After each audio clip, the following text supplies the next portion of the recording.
Prema AR11 form வந்து attorney வீடியோல கூட சொல்லியிருந்தாங்கல்ல, கண்டிப்பா அதை பண்ணணும், யார் யாரெல்லாம் பண்ணணும் அதை பத்தி சொல்லுங்க. ஆமாம், ரொம்ப முக்கியமான ரொம்ப ஈஸியான ஒரு ஃபார்முங்க.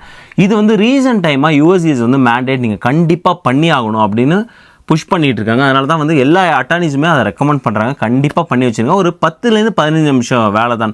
ஈவன் லாஸ்ட் 2 வீடியோவில் வந்து அட்டார்னி வந்து அதை ரொம்ப ஸ்ட்ராங்காக சொன்னாங்க. இன்றைக்கி என்ன பார்க்க போகிறோம், யார் யாரெல்லாம் கண்டிப்பாக பண்ணணும், எப்படி பண்ணுறது, அந்த 10 நிமிஷம் வேலை எப்படி பண்ணுறது அப்படின்னு க்ளீனாக பார்க்க போகிறோம். இந்த வீடியோ பார்த்து முடிச்சிங்கன்னா ஆன்லைனில் ஒரு 10 நிமிஷம் நீங்கள் பண்ணிடலாம். வாங்க வீடியோக்குள்ளே போகலாம். ஏகான்ஸ் ஆப்பை பற்றி நான் இன்வெஸ்ட் பண்ண நாள்லேருந்து அதுக்கான அப்டேட் கொடுத்துக்கிட்டு இருக்கேன். லோ ரிஸ்க் நல்ல ரிட்டர்ன். நீங்கள் வந்து ஸ்டாக் மார்க்கெட்டில் இன்வெஸ்ட் பண்ணிங்கன்னா வந்து ஹை ரிஸ்க் ஹை ரிட்டர்ன் நான் ஒத்துக்கிறேன். ஆனால் எல்லாத்தையும் நம்ம ஸ்டாக் மார்க்கெட்டில் போடணும்னு அவசியம் இல்லை. கைண்ட் ஆஃப் மியூச்சுவல் ஃபண்ட் கொஞ்சம் அமௌண்ட் வந்து அதில் போட்டு வைப்போம் அப்படின்னு நினைச்சீங்கன்னா ஏகான்ஸ் ஆப் வந்து ஒரு நல்ல ஒரு ஆப்பர்ச்சுனிட்டியை தராங்க. நான் வந்து யூஸ் பண்ணிருக்கேன். அதோட ரிட்டர்ன்ஸுமே உங்க ஸ்கிரீன்லயும் காட்டுறேன். உங்களுக்கு வேணும்னா அந்த லிங்க் வந்து டிஸ்கிரிப்ஷன்லயும் பின்ட் கமெண்ட்ஸ்லயும் இருக்கு. பிளஸ் நீங்க ஃபர்ஸ்ட் டைம் ஜாயின் பண்ணும்போது உங்களுக்கான ரிவார்ட்ஸும் அதுல இருக்கு. Hey guys, welcome back to our channel. வணக்கம் நண்பர்களே, நான் உங்க பிரேம் பேசுறேன். நான் உங்க ஆர்த்தி பேசுறேன். பிரேம், அப்ப AR11 ஃபார்ம்னா என்னன்னு சொல்லிடுங்க. ஆமா, AR11 ஃபார்ம் ஏற்கனவே இருக்கிற ஒரு ஃபார்ம் தான். அது என்னன்னா வந்து நீங்க நான் யூஎஸ் சிட்டிசனா இருக்கும்போது இங்க நீங்க வந்து ஒரு அட்ரஸ்ல இருக்கீங்க ஏன்னு, நீங்க இங்க ஒரு அட்ரஸ் நீங்க மாறினீங்கன்னா அதை நீங்க யூஎஸ்சிஎஸ்க்கு சொல்லணும். ஸோ அதுக்கு தான் வந்து அவங்க என்ன சொல்லியிருக்காங்க, AR11 ஃபார்ம்னு ஒன்று இருக்குது.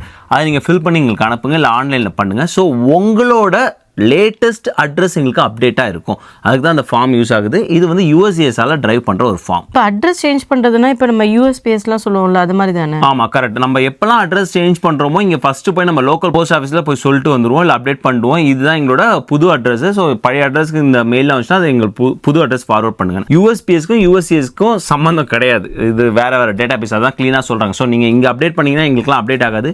ஸோ எங்களுக்கு நீங்கள் தனியாக தான் அப்டேட் பண்ணணும். ஸோ உங்களோட ஸ்டேட்டஸை நீங்கள் அப்டேட்டாக வச்சிருக்க மாதிரி உங்களோட அட்ரஸ் லொகேஷன் நீங்க அப்டேட்டா வச்சுக்கணும் ரொம்ப ரெக்கமெண்ட் பண்றாங்க. ரீசன்ட் டைமா வந்து அதனால தான் வந்து நிறைய அட்டார்னிஸ் வந்து இது கண்டிப்பா பண்ணிடுங்க அப்படின்னு புஷ் பண்றாங்க. இது இப்போ யார் யாரெல்லாம் பண்ணணும்? ரொம்ப ஈஸியா இருக்கு. யார் பண்ணணும், நான் யூஎஸ் சிட்டிசன் பண்ணணும். அந்த நான் யூஎஸ் சிட்டிசனில் யார் யாரெல்லாம் பண்ணணும் அப்படின்னு பார்த்தீங்கன்னா, நீங்கள் ஒரு அட்ரஸில் இருக்கீங்க, நீங்கள் ஃபஸ்ட்டு ஒரு H1Bயில் வரீங்க, ஒரு அட்ரஸில் இருக்கீங்க, ஒரு வருஷம் கழிச்சு வீடு வாங்கிட்டு புது அட்ரஸ் போகிறீங்க. ஸ்டில் நீங்கள் H1B அதே சேம் பெட்டிஷனில் தான் இருந்துட்டு இருக்கீங்க, பட் நீங்கள் புது அட்ரஸ் போகிறீங்க. ஸோ உங்கள் பெட்டிஷனில் அட்ரஸ் A இருக்கும், நீங்கள் இப்போ புது அட்ரஸ் B போயிருக்கீங்க. இந்த ஒரு சேஞ்ச் வந்து யூஎஸ்சிஎஸ் தெரியாது. ஸோ என்ன ரெக்கமெண்ட் பண்ணுறாங்கன்னா, நீங்கள் எப்போ நீங்கள் புது அட்ரஸ் போகிறீங்களோ 10 நாளுக்குள்ளாக தயவு செஞ்சு எங்களுக்கு அப்டேட் பண்ணுங்க அப்படின்னு வந்து சொல்றாங்க. நான் யூஎஸ் சிட்டிசன்னா கிரீன் கார்டுன்னு சொல்றீங்க. கரெக்ட், கிரீன் கார்டு அது ரொம்ப முக்கியம். ஏன்னா பல நேரங்களில் வந்து கிரீன் கார்டு வாங்கின பிறகு யூஎஸ்சிஎஸ்க்கும் நமக்கு சம்மந்தம் இல்லை அப்படின்னு அப்படி கிடையவே கிடையாது. ஸ்டில் அவங்க யூஎஸ் சிட்டிசன் ஆகிற வரைக்கும் யூஎஸ்சிஎஸ்க்கும் அவங்களுக்கும் வந்து சம்மந்தம் இருந்து கொண்டு தான் இருக்கிறது. இந்த AR11 ஃபார்ம் நீங்கள் கிரீன் கார்டில் இருந்தாலும் சரி, நீங்கள் அட்ரஸ் சேஞ்ச் பண்ணும்போது நீங்கள் வந்து அவங்களுக்கு அப்டேட் பண்ணணும். அது வந்து க்ளீனாக வந்து சொல்லியிருக்காங்க. அதுதான் சொல்லியிருக்காங்க நான் யூஎஸ்ஏ சிட்டிசன். ஸோ ஸ்டூடெண்ட் விசாவும் சொல்றீங்க. கரெக்ட், ஆமாம். ஸ்டூடெண்ட் விசாவில் இருக்கும்போது அதே தான். நீங்கள் ஸ்டூடெண்ட் விசாவில் வரீங்க, ஒரு அட்ரஸில் இருக்கீங்க, சேஞ்ச் பண்ணுறீங்க, தயவு செஞ்சு வந்து அங்கே அப்டேட் பண்ணுங்க. So H1, L1 student visa, dependent visa, H4ல இருக்கும் போதுமே அப்படி தான். ஸோ எந்த விசாவில் நான் யூஎஸ் சிட்டிசனாக இருக்கும்போது அட்ரஸ் சேஞ்ச் பண்ணும்போது யூஎஸ்பிஎஸ் கார்டில் போடுற மாதிரி யூஎஸ்சிஎஸ் கார்டிலையும் போட்டுருங்க. பிரேம், இது எப்படி அப்டேட் பண்ணுறது? ஆமாம், 2 முறை இருக்குது. ஒன்று வந்து மெயில், அந்த ஃபார்ம் இருக்குது, அந்த ஃபார்மை டவுன்லோட் பண்ணி ஃபில் பண்ணி அவங்களுக்கு மெயில் அனுப்புறது. இன்னொன்று ஆன்லைன், அவங்களே ரெக்கமெண்ட் பண்ணுறது. தயவு செஞ்சு ஆன்லைனில் பண்ணுங்கள். So as soon as possible update ஆகிடும். ஸோ ஆன்லைனில் பண்ணிடலாம். ஆன்லைன்னா எங்கே பண்ணுறது? ஆன்லைனில் நாங்கள் முன்னாடி அட்டார்னி வீடியோவில் சொல்லியிருக்கோம். தயவு செஞ்சு ஒரு யூஎஸ்சிஎஸ் அக்கௌண்ட் கிரியேட் பண்ணுங்கள். ரொம்ப சிம்பிள். அது வந்து உங்களுக்கு மட்டும் இல்லை, சப்போஸ் நீங்கள் H1, நீங்கள் உங்கள் ஒய்ஃப் H4ல இருக்காங்க, உங்கள் குழந்தைங்க H4ல இருக்காங்க, 4 அக்கௌண்ட் கிரியேட் பண்ணுங்கள். உங்களுக்கு ஒன்று, ஒய்ஃபுக்கு ஒன்று, குழந்தைங்களுக்கு ஒன்று கிரியேட் பண்ணுறது நல்லதுன்னு நான் நினைக்கிறேன். ஈவன் வந்து அட்டார்னி வீடியோ நம்ம பார்த்தோம்ல, ஏன்னா வந்து சப்போஸ் உங்கள் குழந்தைங்க வந்து அண்டர் சம் கண்டிஷன் வந்து ஏலியன் ரெஜிஸ்ட்ரேஷனுக்குள்ளே போகும்போது நீங்கள் அவங்களுக்கு தனி அக்கௌண்ட் தான் கிரியேட் பண்ணிடணும். ஸோ உங்களுக்கு கிரியேட் பண்ணி வச்சுக்கிறது நல்லது தான், தனித்தனி அக்கௌண்ட். ஸோ அப்படி தனித்தனி அக்கௌண்ட் கிரியேட் பண்ணும்போது மை அக்கௌண்ட் கீழே வந்து அந்த சேஞ்ச் யுவர் அட்ரஸ் அப்படிங்கிற ஒரு ஆப்ஷன் இருக்கும். அதை நம்ம பார்க்க போகிறோம். ஸோ அதை யூஸ் பண்ணிடலாம். பிரேம், இப்போ இது பண்ணலன்னா பிரச்சனை ஆகுமா? ஆமாம், இது பண்ணலன்னா யூஎஸ்சிஎஸ் வெப்சைட்டில் என்னென்ன கொடுத்துருக்காங்கன்னா பெனால்ட்டி ஒன்று கொடுத்துருக்காங்க, ஆர் சம்டைம்ஸ் ஜெயில் தண்டனை கூட உண்டு, ஆர் டிபோர்டேஷன் கூட உண்டு, அந்த மாதிரி கொடுத்துருக்காங்க. ஏன் அதை நம்ம அந்த அளவுக்கு போகணும்? ரொம்ப ஈஸியான ஒரு ஃபார்மை இது பண்ணிடுறது தான் நல்லது. அதுவும் இப்போ நமக்கு எல்லாருக்குமே தெரியல, பார்டரில் வரும்போது நிறைய கேள்விகள் வருது. ஒருவேளை பண்ணாமல் விட்டோன்னு வச்சிங்களேன், ஸோ அதுவே வந்து ஒரு கேள்வியாக எழலாம். ரொம்ப சிம்பிளான ஒரு விஷயம், 10-15 நிமிஷத்தில் பண்ணக்கூடிய விஷயம் பண்ணிடுறதுனால. ஸோ அதுக்கு தான் இந்த வீடியோ பண்ணோம். ஸோ நிறைய பேருக்கு வந்து பண்ணாமல் விட்டிங்கன்னா ஒன்றும் பிரச்சனை இல்லை, இப்போவே கூட பண்ணிடுங்க அப்படிங்கிறது தான் வீடியோ. இப்போ நம்மளுக்கு எப்படி தெரியும் யூஎஸ்எஸ்ல என்ன அட்ரஸ் இருக்குன்னு? நல்ல கேள்வி. நமக்கு எப்படி தெரியும் யூஎஸ்சிஎஸ்ல என்ன அட்ரஸ் இருக்குன்னா, நம்ம எப்போல்லாம் யூஎஸ்சிஎஸை காண்டாக்ட் பண்ணுறோமோ, அதாவது வந்து சப்போஸ் வந்து ஒரு H1ல வராங்க, ஸோ I-797 அப்ரூவலுக்கு பெட்டிஷன் போடும்போது ஒரு அட்ரஸ் கண்டிப்பாக கேட்பாங்க. அட்டார்னி உங்களோட அட்ரஸ் என்ன அப்படின்னு கேட்டிருப்பாங்க. இப்போ L1ல பெட்டிஷன் போடும்போது கேட்டிருப்பாங்க. அந்த அட்ரஸ் தான் அங்கே யூஎஸ்சிஎஸ்ல இருக்கும். ரைட், அந்த பெட்டிஷன் நீங்கள் இருக்கும்போது தான் நான் சொன்னேன், நீங்கள் சேஞ்ச் பண்ணிங்கன்னா அந்த அட்ரஸ் வந்து ரிஃப்ளெக்ட் ஆகுது. பட் நீங்கள் வந்து புது இடத்துக்கு போயிட்டீங்க, இப்போ ஒரு எக்ஸ்டென்ஷன் போட்டிங்கன்னு வச்சுக்கலாம், எக்ஸ்டென்ஷன் நீங்கள் அட்ரஸ் கொடுப்பீங்க. ஸோ அந்த அட்ரஸ் அங்கே போயிருக்கும். இல்லை I-140 ப்ராஸ் பண்ணும்போது ஒரு அட்ரஸ் கொடுத்துருப்பீங்க. அதாவது லாஸ்ட்டாக நீங்கள் USCISோட எப்போ காண்டாக்ட் பண்ணிருக்கீங்கன்னு பாருங்கள். கண்டிப்பாக உங்கள் அட்டார்னி வந்து உங்களோட அட்ரஸ் கேட்டிருப்பாங்க. ஸோ அந்த அட்ரஸ் தான் USCISல ரிஜிஸ்டர் ஆகிருக்கும். ஸோ அந்த அட்ரஸ் தான் நீங்கள் எப்போ இருக்கீங்கன்னா பிரச்சனையே கிடையாது. இல்லை புது அட்ரஸ் மூவ் பண்ணிருக்கீங்களா, USCIS அக்கௌண்ட் ஒன்று கிரியேட் பண்ணுங்கள். உங்களோட first name last name date of birth கொடுங்க.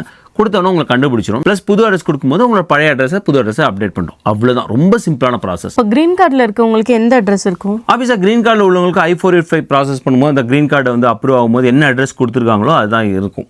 ரைட். ஸோ அந்த அட்ரஸை சேஞ்ச் பண்ணலன்னா சேஞ்ச் பண்ண வேணாம். அந்த அட்ரஸ் சேஞ்ச் ஆகிருந்தால் கண்டிப்பாக வந்து அட்ரஸ் சேஞ்ச் கொடுக்குறது நல்லது. சப்போஸ் நீங்கள் வந்து ஐடியா இல்லை, எனக்கு வந்து அதே அட்ரஸாக எந்த அட்ரஸ் அங்கே இருக்குன்னு தெரியல, நீங்கள் வந்து சேஞ்ச் ஆஃப் அட்ரஸ் கொடுத்தா கூட பிரச்சனை கிடையாது. சேம் அட்ரஸ் நீங்கள் சேஞ்ச் பண்ணால் கூட பிரச்சனையே கிடையாது. ரைட். நீங்கள் வந்து அது அப்டேட் தான் ஆக போகுது. எந்த விதம் இல்லை, நீங்கள் ஆல்ரெடி இந்த அட்ரஸ் தான் இருக்குது அப்படின்னு சொல்ல போகிறது இல்லை. அட்ரஸ் வந்து சேவ் ஆக தான் போகுது.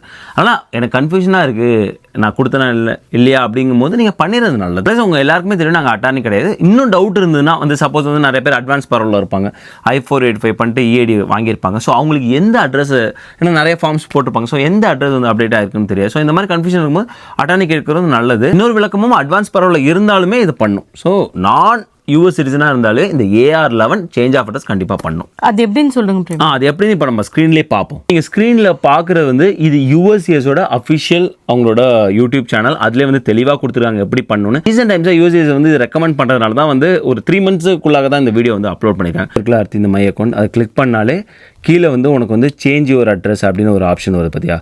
அது கிளிக் பண்ணோன்னா அவங்க நிறைய டீட்டெயில்ஸ் கொடுப்பாங்க. நீங்கள் பண்ணுறதுக்கு முன்னாடி இதெல்லாம் மேக் ஷூர் பண்ணிங்க அப்படின்னு சொல்லிட்டு அதுக்கப்புறம் நீங்கள் எல்லாத்தையும் அதை படித்து பார்த்துங்க தயவு செஞ்சு. அப்புறம் சேஞ்ச் மை அட்ரஸ் அப்படின்னு நீங்கள் கிளிக் பண்ணும்போது ஒரு ஃபார்ம் ஓப்பன் ஆகும். வெறும் 4 ஸ்டெப் தான் நீங்கள் பார்க்குறீங்க. Name, date of birth, first name last name date of birth பார்க்கும்போதே உங்களை வந்து கண்டுபிடிச்சிருவாங்க உங்களோட, பிகாஸ் உங்கள் ரெக்கார்டு இருக்கும். அதுக்கப்புறம் வந்து உங்கள் அட்ரஸ் கொடுக்கணும். அட்ரஸ் கொடுத்துட்டு மெயிலிங் அட்ரஸும் ஃபிசிக்கல் அட்ரஸ் சேமாக கேட்குறாங்க. நீங்கள் எஸ்னா எஸ் கொடுங்க. இது ரொம்ப முக்கியம். நீங்கள் வந்து ரிசிப்ட் நம்பர் எதாவது இருக்கா, அது ரொம்ப முக்கியமாக. ஏன்னா சப்போஸ் நீங்கள் வந்து சேஞ்ச் பண்ணிட்டீங்க, இப்போ அட்ரஸ் 1லேருந்து அட்ரஸ் 2 மாறிட்டீங்க, நீங்கள் அட்ரஸ் 1ல் இருக்கும்போதே ஒரு H1B எக்ஸ்டென்ஷன் போட்டிருக்கீங்கன்னு வச்சுங்களேன். அப்போ அந்த எக்ஸ்டென்ஷனுக்கு நீங்கள் அந்த அட்ரஸ் தான் கொடுத்துருப்பீங்க. ஆனால் நீங்கள் அதுக்கப்புறம் மாறிட்டீங்க, அந்த எக்ஸ்டென்ஷன் ப்ராசஸ் ஆகிட்டு இருக்கும்போது நீங்கள் மாறுறீங்க. அப்போ அந்த எக்ஸிஸ்டிங் கேஸில் நீங்கள் அப்டேட் பண்ணணும். அதுதான் ரிசிப்ட் நம்பர் கேட்குறாங்க. ஸோ அது வந்து H1B ஆர் L1 எக்ஸ்டென்ஷனாக கூட இருக்கலாம், இல்லை I-140 எதுவாக கூட இருக்கலாம். அந்த ரிசிப்ட் நம்பர் இருக்கும்போது அதை போட்டுருங்க. ஸோ என்ன பண்ணுவாங்கன்னா அந்த ரிசிப்ட் நம்பரில் போய் உங்களோட அட்ரஸ் வந்து அப்டேட் பண்ணுவோம். அதுக்கு மட்டும்தான் கேட்குறாங்க. ஸோ எத்தனை ரிசிப்ட் நம்பர் இருந்தாலுமே கொடுத்துக்கணும். அது நீங்கள் எல்லாமே கொடுத்த பிறகு நெக்ஸ்ட்டு கிளிக் பண்ணிங்கன்னா லாஸ்ட்டாக வந்து ஓகே நீங்கள் வந்து கிளிக் பண்ண வேண்டியது. ஏலியன் நம்பர் நீங்கள் இருந்தால் அது ஆப்ஷனல் தான், இருந்தால் கொடுங்க, இல்லைனா கொடுக்க வேணாம். இந்த இடத்துல நீங்கள் வந்து செக் பாக்ஸை கிளிக் பண்ணிட்டு சப்மிட் கொடுத்தீங்கன்னா உங்களோட ரிக்வஸ்ட் வந்து சப்மிட் ஆகிடும். ஸோ அப்போயே அட்ரஸ் சேஞ்ச் பண்ணாங்கன்னு வச்சுக்கோங்க, உடனே வந்துடும் உங்கள் அட்ரஸ் வந்து சேஞ்ச் ஆகிடுச்சு, அட்ரஸ் சேஞ்சுன்னு டிக் மார்க்கில் வந்துடும். இல்லைனா சம்டைம்ஸ் வந்து உங்களுக்கு இப்போ எரர் இருக்குன்னு வச்சுக்கலாம். அந்த எரரும் என்னன்னு சொல்லிடுவாங்க. So cannot change address online வரலாம், இல்லை பர்சனல் இன்ஃபர்மேஷன் நாட் ஃபவுண்ட் அந்த மாதிரி வந்து வரலாம். ஸோ அப்படி வரும்போது நீங்கள் உங்களோட பர்சனல் இன்ஃபர்மேஷன் கரெக்டாக கொடுத்துருக்கீங்களா அப்படின்னு பார்க்க. அதாவது ஃபஸ்ட் நேம் லாஸ்ட் நேம் நீங்கள் பெட்டிஷனில் கொடுத்ததும் இங்கே கொடுத்ததும் ஒன்றா இருக்கும், ப்ளஸ் டேட் ஆஃப் பர்த்தோட கரெக்டாக இருக்கும். ஸோ அதுதான் வந்து சொல்கிறாங்க. சப்போஸ் இதில் யாராவது வந்துச்சுன்னா நீங்கள் அவங்களோட கஸ்டமர் கேரை தாராளமாக கால் பண்ணி கேட்டுக்கலாம், ஏன் வந்து பிரச்சனை இருக்குன்னு. இவ்வளோ தாங்க ப்ராசஸ். வெறும் 4 ஸ்டெப்பு. உங்களோட பர்சனல் இன்ஃபர்மேஷன் தான், இப்போவே நீங்கள் பண்ணிடலாம். ஒரு 10-15 நிமிஷத்துக்குள்ளாக நீங்கள் வந்து அப்டேட் பண்ணிடலாம். ஸோ அப்டேட் ஆகிடும், எந்த வித வரையும் வச்சுக்க வேணாம். ஹோப் உங்களுக்கு இந்த வீடியோ யூஸ்ஃபுல்லாக இருந்து நினைக்கிறேன். மறக்காம நம்மளோட சேனல் லைக் பண்ணுங்கள், ஷேர் பண்ணுங்கள், சப்ஸ்கிரைப் பண்ணுங்கள். மறக்காம அந்த பெல் ஐக்கானும் தட்டி விட்டு போங்க. தேங்க்ஸ் ஃபார் வாட்சிங் திஸ் வீடியோ ஃப்ரெண்ட்ஸ். நன்றி.